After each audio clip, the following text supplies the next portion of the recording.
আসসালামু আলাইকুম রহমতুল্লাহ। আশা করছি আপনারা সবাই ভালো আছেন। আজকে আমি দেখাবো কিভাবে একটি রাউন্ড বা বেজ লোগো তৈরি করতে হয়। তো চলুন শুরু করা যাক। প্রথমত আমি এখান থেকে একটি ইলিপস টুল নিব। ইলিপস টুল নিয়ে জাস্ট এই যে আমার যে আর্টবোর্ডটা আছে আর্টবোর্ডের মিডিলে রাখবো, যাতে খুব সহজেই কিন্তু আমি এই লোগোটি তৈরি করতে পারি। তারপর এখান থেকে আমি জাস্ট এটাকে আমি কন্ট্রোল সি এফ দিলে কিন্তু এটা কিন্তু একটি ডুপ্লিকেট হয়ে গেল অবজেক্টটি। তো এই অবজেক্টটির চারপাশে মানে অবজেক্টটির উপরে বা নিচে আমি যদি রাউন্ডলি লিখতে চাই, সেক্ষেত্রে আমাকে যেটা করতে হবে, আমাকে অবশ্যই এখান থেকে এসে টেক্সট টুল এসে মানে টাইপ টুল এসে এখানে টাইপ অনে প্যাড টুলটা আমাকে সিলেকশন করতে হবে। এটাকে সিলেকশন করার পর আমি এখন যদি এই রেডটাকে যদি আমি আরেকটা কপি করে ডুপ্লিকেট করি, সেক্ষেত্রে আমাকে কন্ট্রোল সি এফ ক্লিক করে এটাকে ডুপ্লিকেট হয়ে গেছে। তারপর এখান থেকে এসে আমি টাইপ অনে প্যাড টুল, মানে এই যে টাইপ অনে প্যাড টুল, এটা আপনি যে কোনো প্যাডে আপনি এটাকে প্যাড দিয়ে মানে যে কোনোভাবে আপনি এটা দিয়ে আপনি টাইপ করতে পারবেন। জাস্ট আমি এখানে ক্লিক করলাম, ক্লিক করার পর দেখুন টাইপ সিলেকশন হয়ে গেছে। জাস্ট আমি এখানে কিছু লিখলাম যে লোগো DESIGN ডিজাইন। তো এটাকে যদি আমি চাই যে উপরের দিকে নিয়ে আসতে, সেক্ষেত্রে কিন্তু এখানে একটি দাগের মতন দেখতে পাচ্ছেন, এটা কিন্তু একটি অপশন। তো এটাকে ধরে জাস্ট এখানে মাউস দিয়ে সিলেকশন করে জাস্ট আমি এটাকে ধরে উপর দিকে নিয়ে আসলাম। আচ্ছা, এখন আমি যদি চাই যে এই লেখাটা আবার নিচেও থাকবে, সেক্ষেত্রে কিন্তু আমি এটাকে কন্ট্রোল সি এফ দিয়ে এটাকে আমি জাস্ট এখানে আমি রোটেট করে আমি নিচের দিকে নিয়ে আসলাম। সো এটাকে আমি আর একটু যদি অ্যাট্রাক্টিভ করি, সেক্ষেত্রে আমাকে যেটা করতে হবে, আমি এখানে এই কালারটা যদি আমি চেঞ্জ করি, এখান থেকে কালারটা চেঞ্জ করে দিলাম। আমি এখানে টিপগুলো আমি দিয়ে দিলাম। এখানে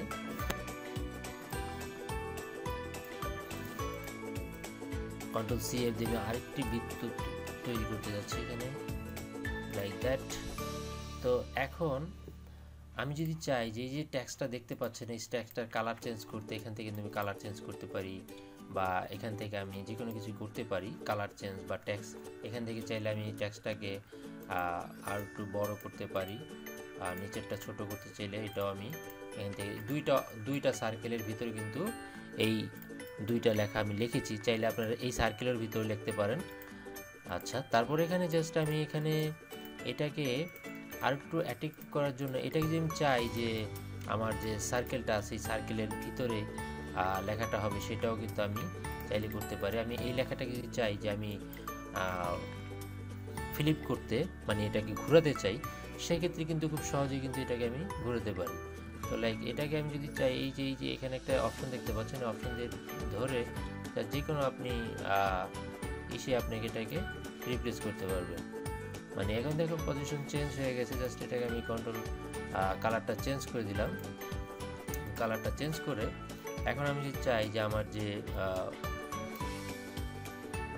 ইয়েটা আছে মানে অবজেক্টটা আছে, এটা অবজেক্টটাকে আমি বড় করে দিলাম, আর আমি লেখাটাকে আমি ছোট করে আমি আমার যে সার্কেল আছে সেই সার্কেলের ভিতরে নিয়ে আসলাম।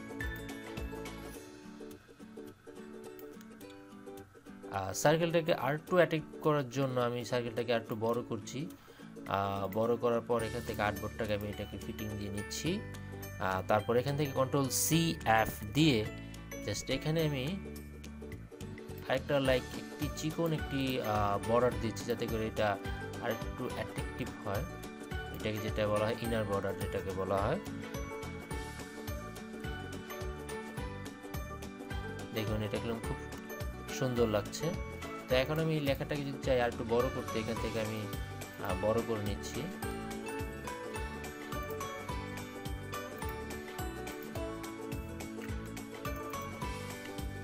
নিচেরটা একটু ছোট থাকলে ভালো লাগে, সেক্ষেত্রে আমি উপরটাকে আমি বড় করে নিচ্ছি এইভাবে। আর নিচেরটাকে আমি চাইলে আর একটু ছোট করতে পারি এইভাবে।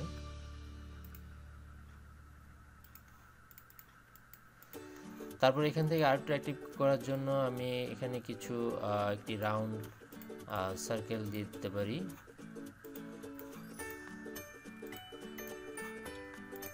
বা স্টার দিতে পারি, মানে আপনার যেটা পছন্দ সেটা আপনি এখানে আপলোড করতে পারেন। এটা লাইক কপি করে আমি এখানে নিয়ে আসলাম। আচ্ছা, এখানে নিয়ে আসার পর এখানে কিছু অপশন আছে।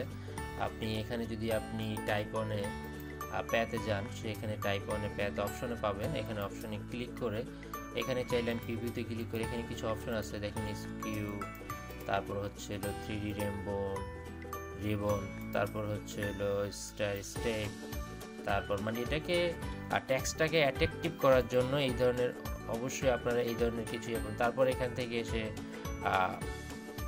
গ্র্যাভিটি, এটা জাস্ট নর্মাল আর কি। এখানে যে স্টার স্টেপ দিয়ে আমরা চাইলে কিন্তু এখান থেকে অটো কিছু অপশন আমরা দিয়ে দিতে পারি। তো এটা দিলে কি হবে, তাহলে লেখার যে স্পেসটা আছে এটা কিন্তু বাড়বে কমবে।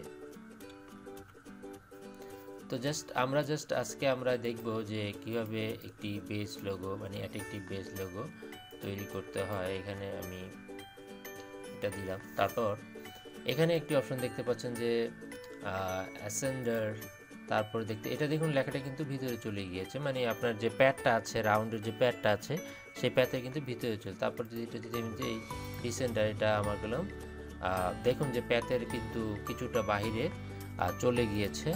তো তারপরে যদি সেন্টার দেই, সেন্টার বা বেস লাইন, এটা কিন্তু বেস লাইনটা হচ্ছে আমাদের মেন, যেটা দিয়ে আমরা মানে রেগুলারই আমরা কাজ করব। বেস লাইনটাই হলো এই মেন। আপনার যদি এগুলো প্রয়োজন হয় সেন্টার বা এই তিনটে অপশন প্রয়োজন হয়, সেক্ষেত্রে আপনি দিতে পারেন বা বেস লাইনটা দিতে পারেন।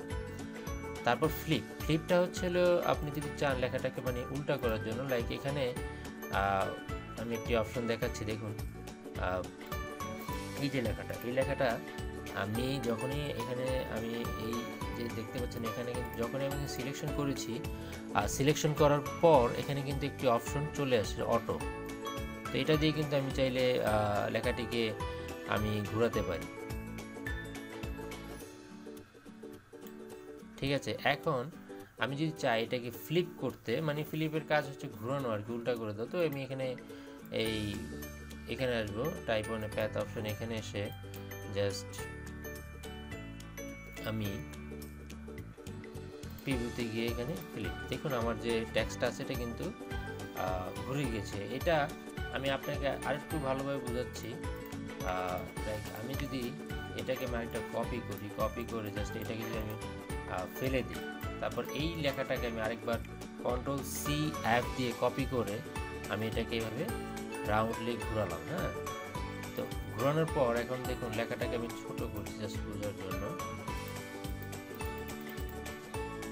এখন দেখুন যে লেখাটা কিন্তু আমার কিন্তু মানে এটার সেম আছে। এখন যদি আমি চাই যে লেখাটা বোঝানো মানে ফ্লিপ করতে চাই, সেক্ষেত্রে আমাকে যেটা করতে হবে, টাইপ অন এ প্যাথ, এখানে এসে যে টাইপ অন এ প্যাথ অপশনে ক্লিক করে জাস্ট এখানে প্রিভিউ দিয়ে জাস্ট আমি ফ্লিপে ক্লিক করবো। দেখুন আমার কিন্তু অলরেডি কিন্তু ফ্লিপ হয়ে গেছে। জাস্ট আমি এখানে ওকে দিব। ওকে দিয়ে এই লেখাটাকে আমি একটু বড় করি, প্যাথটাকে আমি বড় করব। দেখুন খুব ইজিলি কিন্তু কাজটা হয়ে গেছে। তো এইভাবে কিন্তু আমরা আমাদের যে লোগোটা আছে লোগোটা কিন্তু আমরা কিন্তু অ্যাট্রাকটিভ করতে পারি। এবার আমরা চাইলে আমরা স্টার ইউজ করতে পারি, এখানে স্টার বা অন্য যে কোনো আপনি আপনার যে কোনো আপনার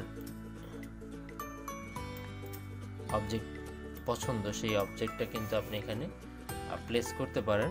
তারপর এখানে মিডল যে একটা অপশন দেখতে পাচ্ছেন, মিডল অপশনে আমরা চাইলে কিন্তু এখানে একটা সুন্দর একটি একটি অপশনে আমরা চাইলে কিন্তু একটি মানে যে কোনো কিছু আমরা চাইলে আর বা এ মানে যে কোনো একটি সিম্বল, মানে এখানে জাস্ট মিডলে হচ্ছিল একটা সিম্বল দেওয়ার জন্য আমরা এখানে যে কোনো সিম্বল আমরা এখানে ইউজ করতে পারি। তো এইভাবে আমরা সিম্বল ইউজ করতে পারি। আমরা এখানে লোগোর যে আইকন আছে আইকন ইউজ করতে পারি।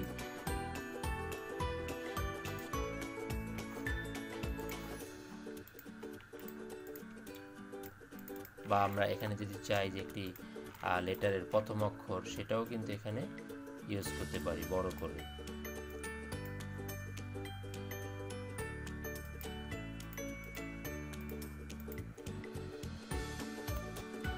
তো এই হচ্ছে আজকের ভিডিও। তো ভিডিওটি ভালো লেগে থাকলে অবশ্যই আমার এই ভিডিওতে লাইক করুন, কমেন্ট করুন, আর চ্যানেলটিকে সাবস্ক্রাইব করুন।